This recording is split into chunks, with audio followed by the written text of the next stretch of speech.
저는 대학교 2학년 때까지 평범하게 자취를 하며 대학 생활을 하고 있었어요. 부모님은 고향에 계셨고 저는 학교 근처의 작은 원룸에서 생활하고 있었습니다.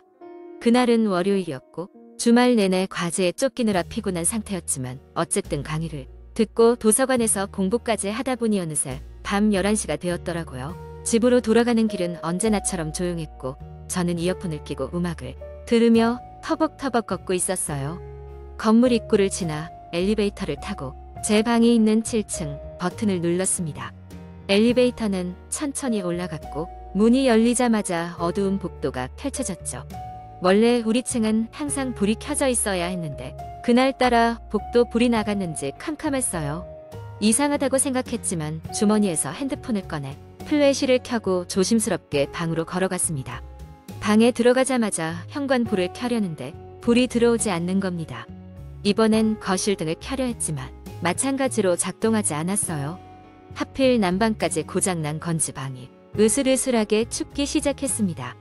한동안 어두운 방에서 움직이지 못하고 서 있었죠. 그때 문득 창밖에서 이상한 소리가 들리기 시작했습니다. 마치 누군가 창문을 긁는 듯한 소리였어요. 순간 등골이 오싹했지만 용기를 내서 커튼을 조심스럽게 열어봤습니다. 다행히 창밖에는 아무것도 없었지만 소리는 여전히 들리고 있었어요. 너무 무서워서 학교 친구에게 전화를 걸었어요. 친구는 아직 도서관에서 공부 중이라고 했고 제 이야기를 듣더니 그냥 바람에 뭐가 날린 것 같으니 걱정 말라고 하더군요. 그럴 수도 있겠다 싶어 일단 시간을 좀 보내려고 침대에 누웠습니다. 그런데 얼마 지나지 않아 다시 그 긁는 소리가 들리기 시작했습니다. 이번에는 더 가까이서 들렸고 마치 문 앞에서 나는 듯한 소리였습니다. 너무 무서워서 발소리를 죽이고 문을 열어 복도를 내다봤습니다. 복도는 여전히 어두웠고 아무도 없었습니다. 속으로 스스로를 다독이며 다시 문을 닫으려는 순간 문틈 사이로 이상한 것이 보였습니다. 반투명한 검은 그림자가 문 옆을 스치듯 지나간 겁니다. 심장이 미친 듯이 뛰었지만 정신 차리고 문을 확인해보니 다시 아무것도 없었어요. 방에 들어와 문을 잠그고 다시 침대에 누웠습니다. 잠을 잘 수 없을 것 같았지만 최대한 침착하려고 노력하며 눈을 감았죠.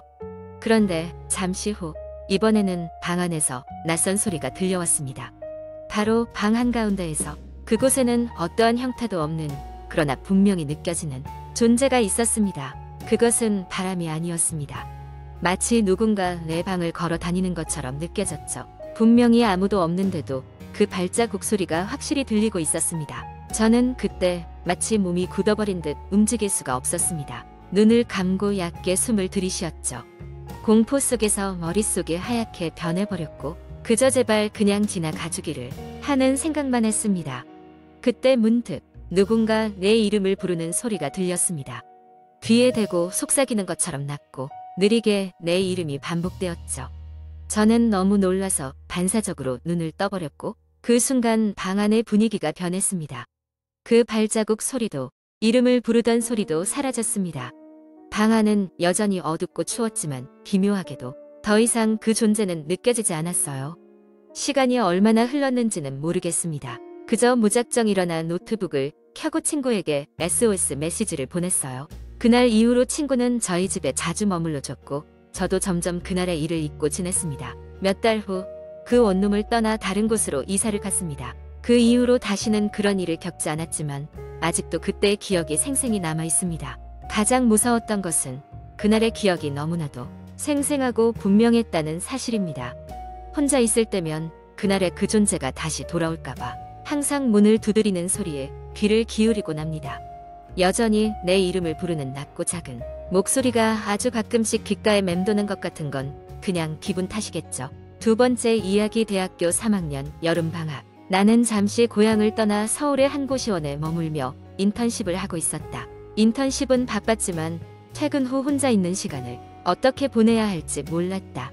그래서 친구의 추천으로 고스트톡이라는 이름의 익명 채팅 애플리케이션을 설치하게 되었다. 사람들은 이 앱을 통해 서로 알지 못하는 상태에서 다양한 주제를 이야기할 수 있었다.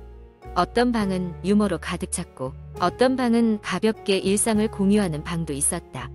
그리고 공포 이야기를 나누는 방도 있었다. 어느 날 아무 의미 없이 공포썰을 주제로 한 방에 들어가게 됐다. 방에는 이미 여러 명의 사람들이 있었고 그중 한 사람이 자신이 겪은 기묘한 이야기를 풀고 있었다. 내용은 이렇다. 몇 년 전 그의 친구가 한적한 산속에 위치한 폐가에 갔다가 이상한 사건을 겪었다는 것이다. 갑작스럽게 들려온 피아노 소리, 그리고 아무도 없는데도 바닥에 찍힌 축축한 발자국. 이야기를 듣고 있자니 나도 모르게 등골이 서늘해졌다. 그때였다. 방에 새로운 유저가 들어왔고 그는 조용히 해. 그리고 뒤를 돌아보지 마. 라는 메시지를 올렸다. 모두가 놀라서 그에게 뭘 말하는 거냐고 물었지만 그는 대답하지 않았다. 대신 이미 늦었어. 조심해. 라는 메시지만 남긴 뒤 채팅방을 나가버렸다. 남은 사람들은 서로 당황하며 무슨 장난이냐고 이야기했지만 마음 한구석엔 불안감이 스며들었다. 이 사건 이후 나는 이상하게도 다른 사람과의 채팅에서 같은 메시지를 계속 받게 되었다. 조용히 해. 그리고 뒤를 돌아보지 마. 잘못 걸려온 장난처럼 생각하고 무시했지만 어느 순간부터 내 주변에서도 이상한 일들이 벌어지기 시작했다. 첫 번째는 고시원 방에서 시작되었다. 밤중에 갑자기 누군가 내 방문을 두드렸다. 이상하게 누가 문을 두드리면 방 안에 조명이 깜빡이는 것이 아닌가. 2번, 3번 두드릴 때마다 조명은 불안정하게 깜빡였다.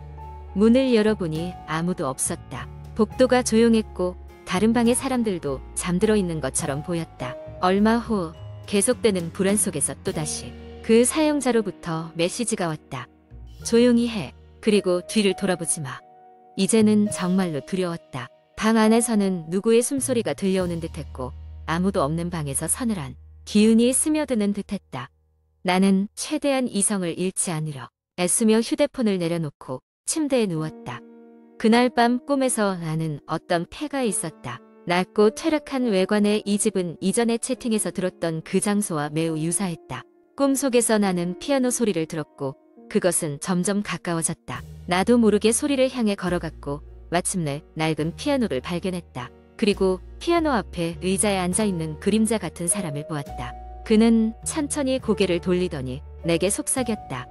조용히 해. 그리고 뒤를 돌아보지 마. 잠에서 깨어날 때 나는 온몸이 떨리고 있었다. 그날 아침 나는 고시원을 나와 이 경험을 친구에게 털어놓았다. 친구는 인터넷에서 그 폐가에 대해 조사를 해보고 그곳이 몇 년 전 미해결 살인 사건의 현장이라는 사실을 알게 되었다. 그리고 그 사건과 관련된 피해자 중 한 명이 곁에 누구인가 있었다는 증언이 있었다. 순간 나는 그 꿈의 의미를 깨달았다. 그 그림자 같은 존재가 그 피해자일까? 아니면 그날 밤 나를 찾아왔던 것일까? 확실한 건 나는 다시는 그 채팅방에 들어가지 않았고 문제의 폐가에도 발을 딛지 않겠다는 결심을 했다는 것이다. 시간이 지나도 그 메시지와 그 사건은 나에게 공포로 남아있다. 조용히 해. 그리고 뒤를 돌아보지 마. 이 세 단어가 내 마음속에 박혀버린 채로 그 채팅 앱은 이미 삭제했지만 아무리 애써도 그때의 서늘한 느낌을 잊을 수가 없었다. 매 순간 누군가가 내 뒤에 있을지도 모른다는 불안감에 나는 여전히 조용히 등을 돌리지 않은 채로 살아가고 있다. 세 번째 이야기. 몇 년 전 A라는 사람이 있었습니다. 그는 20대 후반의 평범한 직장인이었고 서울의 한 중소기업에서 일하고 있었습니다. A는 어느 날 오래된 친구인 B에게서 연락을 받았습니다. B는 최근 외딴 시골 마을에 오래된 집을 구입했는데 주말에 그곳에 놀러와 주길 부탁했습니다. A는 도시 생활에 지쳐 있었기 때문에 신선한 공기를 쐬고 싶어 흔쾌히 수락했습니다. 금요일 저녁, A는 퇴근 후 바로 짐을 챙겨 B의 집으로 향했습니다. 시골 마을은 서울에서 차로 약 3시간 정도 거리에 있었고 그곳에 도착했을 때는 이미 밤이 깊어 있었습니다. A가 B의 집에 도착했을 때 B는 반갑게 맞이하며 저녁 식사를 준비해 놓았다고 했습니다. 두 사람은 오랜만에 만나 술잔을 기울이며 밤늦게까지 이야기를 나눴습니다. 다음 날 아침 A는 이상한 소리에 잠에서 깼습니다. 창문 밖에서 누군가 이름을 부르는 것 같았습니다. 하지만 막상 창문을 열어보니 밖에는 아무도 없었습니다. 단순히 잠이 덜 깬 상태에서 잘못 들었겠거니 하고 넘어가려 했지만 찜찜함은 가시지 않았습니다. 오전 동안 두 사람은 마을을 산책하기로 했습니다. 마을 사람들은 친절했지만 왠지 모를 불안감이 A의 마음을 짓눌렀습니다. 특히나 마을 끝에 있는 오래된 폐가는 접근하지 말라는 마을 어르신의 충고가 이상하게 느껴졌습니다. 저녁 시간이 되어 둘은 다시 집으로 돌아왔습니다. B는 저녁 준비를 위해 부엌에 있었고 A는 거실에서 잠시 쉬기로 했습니다. 그때 전화벨이 울렸습니다. 수화기를 들었을 때 상대방은 아무 말을 하지 않았고 A는 여러 번 여보세요를 반복했지만 아무 대답도 듣지 못했습니다. 수화기를 내려놓으려던 찰나 희미하게 들리는 속삭임이 들렸습니다. 돌아가, 돌아가. 마치 녹음된 것 같은 기계적인 목소리였습니다. A는 괜히 신경이 쓰여 B에게 전화 내용을 말했지만 B는 그냥 장난 전화일 것이라며 대수롭지 않게 여겼습니다. 그날 밤 A는 이상한 꿈을 꿨습니다. 꿈에는 낯선 여인의 모습이 있었고 그녀는 휑한 눈빛으로 A를 바라보며 같은 말을 반복하고 있었습니다. 돌아가, 돌아가.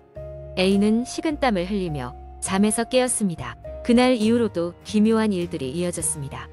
밤이 되면 창문 밖에서 들리던 이름 부르는 소리, 정체를 알 수 없는 발소리, 그리고 이따금 들리는 목소리.